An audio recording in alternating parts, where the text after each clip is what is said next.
waxaad arkaysaa maanta waxyaalo badan oo dadka maanta mubaax ay ku noqdeen dhexdooda bulshada.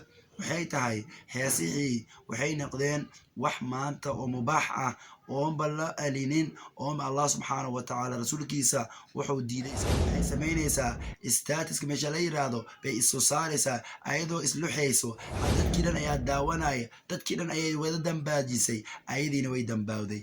maanta dadka faafinayo ilaahay subxaanahu wataala wuxuu u ballan qaaday adduunyo inuu cadaabayo, aakhirana cadaab oo muhiin ayuu u diyaar subxaanahu watacaala. hortiisa markaad tagto maxaad la istaagi doontaa? maxaad ku hadli doontaa markii lagu addoonteediyey?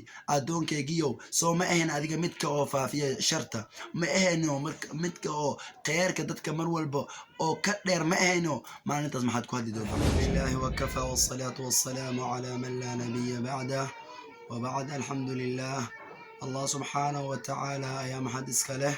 kelimadan maanta waxaan ugu hadli doonaa allah subxaanahu watacaala wuxuu leeyahay qur'aankiisa, yaa ayuha aladiina aamanuu, dadka iimaanka laga heliyo, ittaquu llaha xaqa tuqaatih walaa tamuutunna ilaa wa antum muslimuun. walaalayaal, allah subxaanahu watacaala qur'aankiisa wuxuu ku leeyahay, ilaahay subxaanahu watacaala wuxuu leeyahay dadka mu'miniintiiyow yoysan idin imaanin geerida ilaa idinkoo muslimiin ah oo hoggaansan allah subxaanahu watacaala awaamirtiis qaadanayo.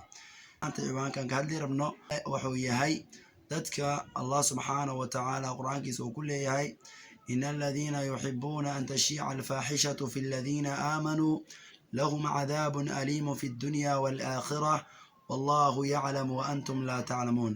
ikhwaani, aayaddan waxay ka hadlaysaa ilaahay subxaanahu watacaala wuxuu leeyahay dadka jecel xumaanta inay ku faafto, dadka allah subxaanahu watacaala rumeeyey iyo rasuulkiisa, dadka jecel inay xumaan dhexdooda ku faafto, waxay leeyihiin lahum cadaabun aliim, cadaab daran ayay leeyihiin adduunyada iyo aakhirana cadaab ayay ku leeyihiin.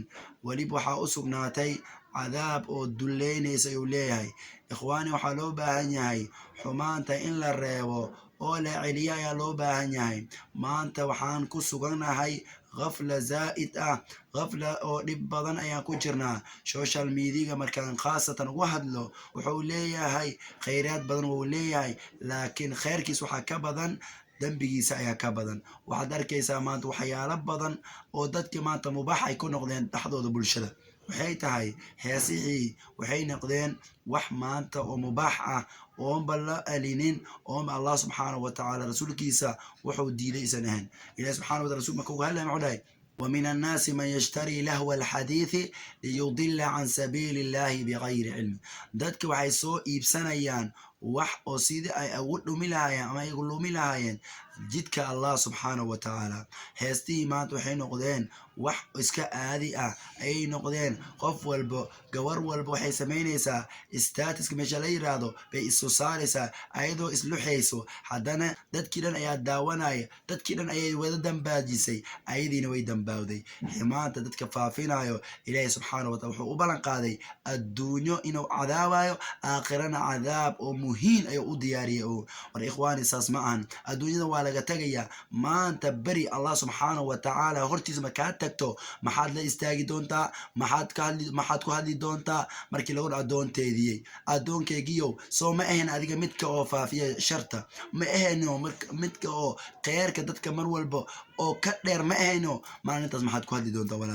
walaasheedii muslimiinta, ilaahay ka cabso. waxaad samaynaysa jooji, ku bedelo allah subxaanahu watacaala kalaamkiisa, ku bedelo waxyaalaha kheyraadka ah, ku bedelo wacdiga iyo waanada ah. ilaahay subxaanahu wataala hanaga dhigo kuwa min aladiina yastamicuuna alqawla fayattabicuuna axsana, kuwa wanaaga qaato, hadalka kiisa fiican qaata naga dhiga. sidoo kale allah subxaanahu wataala rasuulka muxuu leeyahay, ummatii mucaafan ila almujaahiruuna, ummadeyda dhan dembiga waan u dhaafayaa ilaa kuwa mujaahiriinta mahayne.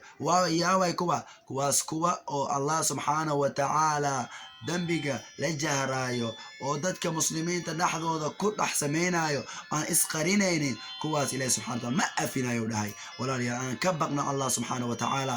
adduunyadan aakhira ayaa ka dambeyso, waa lis xisaabinayaa. aakhirana ma ahan meel laga soo laabanayo, meel oo waalid iyo walaal wax iskugu taraya ma ahan. qof walbo camalkiisa ayaa hortaagan. marka camalka allah ha noo hagaajiyo. walaalayaal aan sii sheergarayno, walaalaha khayrka aan gaarsiino. wassalaamu calaykum waraxmatullaahi wabarakaatu.